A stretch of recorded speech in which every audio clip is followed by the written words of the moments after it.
Hello and welcome to some more Star Citizen. It is Monday the 17th of November and I want to talk about a lot of random Star Citizen bits and bobs. It's not a podcast today. I mean, it's as podcast as it is ever with me just talking about Star Citizen, but Zin is having the day off. We'll do the podcast tomorrow about a load of different stuff. Maybe some of the same stuff I'll be talking about now, but I'll be asking Zin's opinion. I'm going to be talking about engineering, Alpha 4.4, dev responses, Intergalactic Aerospace Expo hype, Twitch drops, lots of random stuff here. So I want to start with the Intergalactic Aerospace Expo, quite kind of hype. It's going to be starting later this week. It's going to start Thursday, the 20th of November, 4 p.m. UTC. There's a load going on here. It is a free fly event.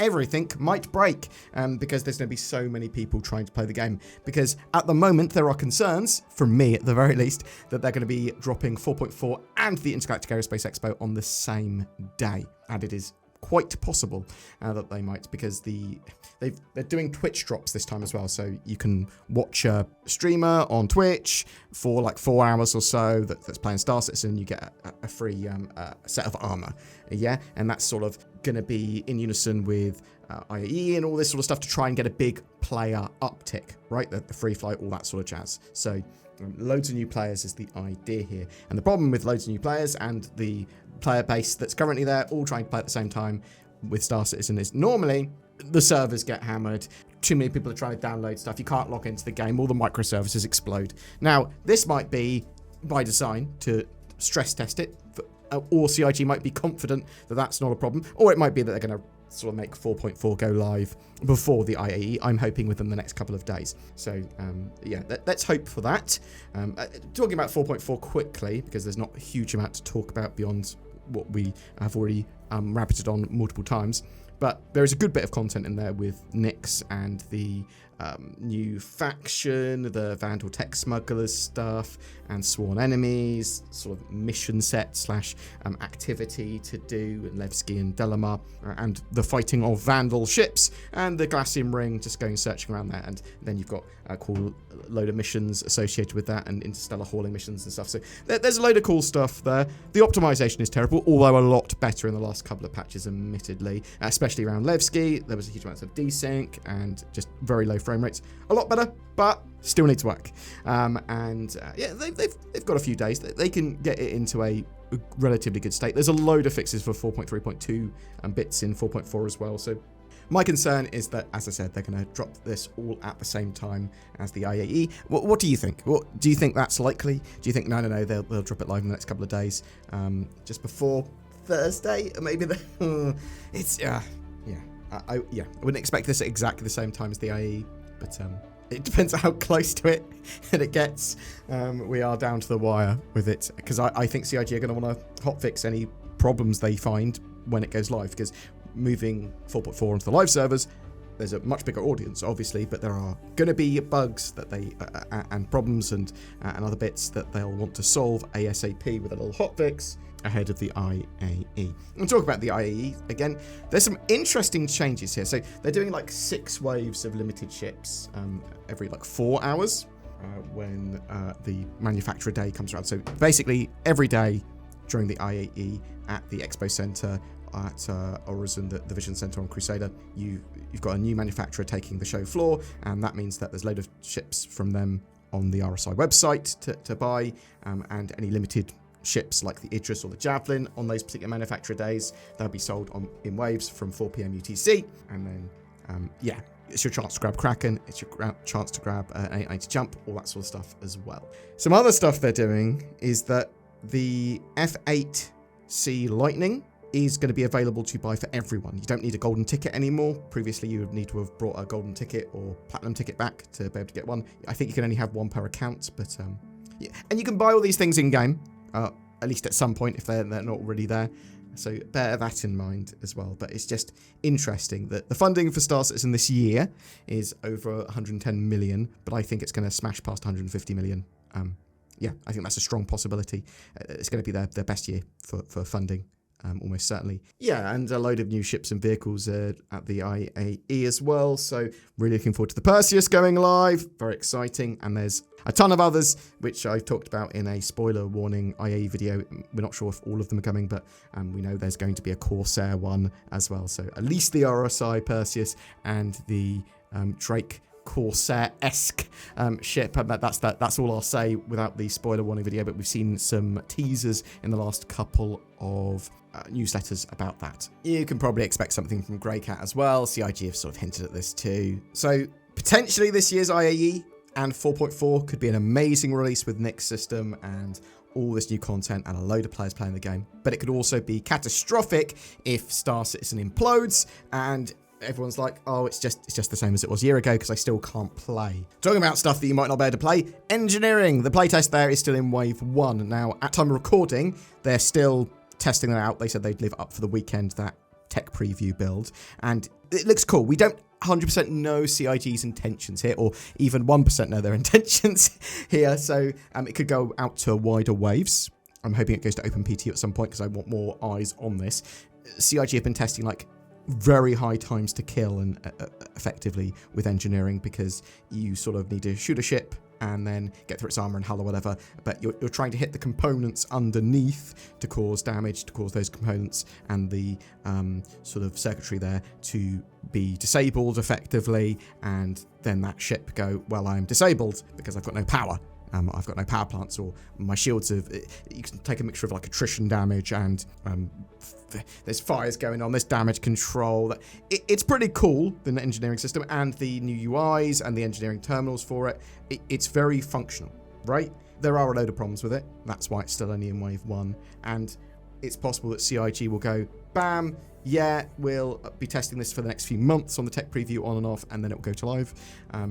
We don't know their intentions really with that, so it might just be like making sure that engineering is going in the right direction before iterating on it more and then bring it back again and again later. They've only got 70 ships or so ready for it, so it's not something they're going to make live real soon, but components overheating and then turning off or being disabled or damaged because of that, catching fire, fire spreading, fire extinguishers working, repairing sort of components. It's all pretty good fun. Engineering really makes Multicrew come alive, even in this sort of limited test state. I did see a dev response about engineering, which I'll go over. Engineering questions was the name of the thread, with the OP saying, I'm really excited about engineering in the tech preview right now, and even more so for the upcoming Wave 1 release, but I have some questions regarding the initial implementation. The initial build mentioned that armor didn't make it in time for the first engineering tier 1 implementation. Whenever it does go live, is the plan to implement armor by then or at a later stage? 2, I have the same question for fuse reworks, which in my opinion is a great change. And 3, is the plan to update the engineering ready ships from patch to patch like the Nyx planets, or will they all be updated at once?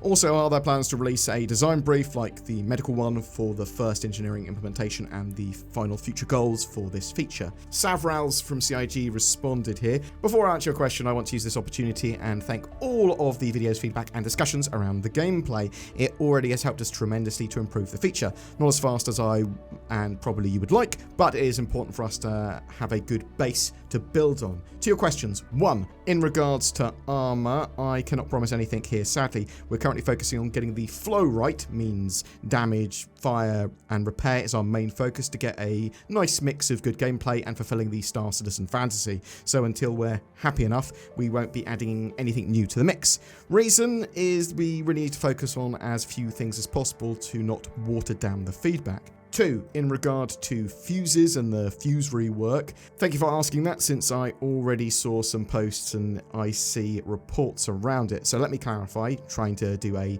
TLDR version here. Also, what you see here is what we want to go forward with. Relay rework clarification. Relays are still the connectors of all ship components, but if you lose all the fuses inside, items will not lose the connection anymore. The reason here is that some ships are just built in a way that the relay that connects all items or is critical are just too easy a target. Hence, we did decide to rework the system. What happens now is that each relay still has fuses inside. Once all the fuses are destroyed or depleted, the relay will go into a red state. The red state of the relay means that it will block some power. This means if you have lost a relay by not having any fuses anymore, the available power in the ship will drop. Depending on the ship size and the amount of relays present, that can have a significant impact on your ship. So they are an important factor to be taken care of. Also, in regards to the plan to update engineering from patch to patch, yes, that is the plan. They're going to be updating engineering from patch to patch and adding more and more ships, it seems. I've just realized that answered some of the questions that I was talking about earlier. So yeah, we'll get engineering, and it looks like they're going to be adding more and more ships to it after it goes live, but there won't be a huge amount of ships to add after it goes live, I don't think. But yeah, that's your updates for Star Citizen today. I really like the changes they've been making to engineering, especially like as we talked about the relays there. So that is a really good idea, basically going, yes, if you lose your fuses or whatever, it is bad.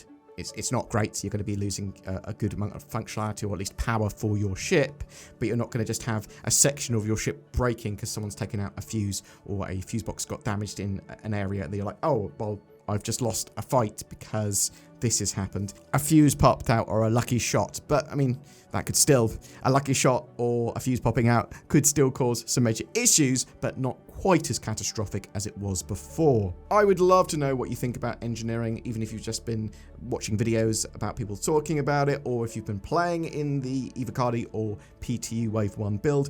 Are you excited for the Intergalactic Aerospace Expo or 4.4 or both? Do you think they're both going to go live effectively at the same time, or do you think we're going to have 4.4 going live in the next couple of days, just ahead of the IAE? What have your thoughts or questions? Chuck it in the comments below. I would love to hear from you, because this video is all about me working out what to do next over the next few weeks, really. I'll be looking at the comments and going, oh, what are people interested in? What do they want us to look at? Zin and I are going to be playing some engineering gameplay when she is back from work. We're also going to be playing through the ASD facilities and doing a load of stuff for 4.4 and the Sworn Enemies event, or mission set, or sandbox activity, or whatever it's classified as. And you'll be getting videos from me about the Intergalactic Aerospace Expo, which I'm very excited for. But yes, tell me if you're going to be buying anything during the IAE or whatever. I'm probably going to get a Perseus. I'll melt some stuff down there or upgrade something to a Perseus. I've got enough ships already, and Perseus almost on par with the amount I love the Mercury Star Runner, but I suppose I'll hold my judgment for that until I actually see it. Very, very excited. Go check out my other videos, especially the spoiler warning one if you are so interested, and get yourself some, Tobii eye trackers, because they're on sale, 20% off at the moment. Oh, what's that? Use the link below. Get 20% off on a Tobii eye tracker, using your eyes for Star Citizen, making you look around and going, oh, there's some pretty good head and eye tracking. Well, yeah, it's good. It's Tobii eye tracker 5. Oh, also, maybe you want to get yourself some NordVPN for better accessibility, security, and privacy on the internet. Go to the links below for that as well. Oh, this helps support the channel. Oh, aren't these ads great? Every month we have a Star Citizen ship giveaway. For November, we are giving away the latest in pristine technology, the Grey's Market Shiv, a heavy fighter with a bucket of weaponry, and the first compound ship in game. It is made up of a cutlass and a load of other ships stuck together. It comes with lifetime insurance and a game package, all you need to play Star Citizen. But we're also bundling in a CitizenCon digital goodies pack, just loads of FPS items and stuff that you can put around your hangar and your base eventually. Just comment on any of our videos during the month to be in for a chance of winning that. Also, a big thank you to CIG for providing that prize. If you would like to further support the channel by clicking the join button under our videos and becoming a channel member or becoming a Patreon, then please do. It helps out a ton and enables us to make daily Star Citizen content, even when the YouTube algorithm or revenues are unkind. Please don't forget to like, share, subscribe, and click any of the affiliate links under our videos. That helps too. It gives us a little kickback. Share with us your feedback and what you'd like to see. We'll see you in the comments below. Thank you so much for watching to the end of the video.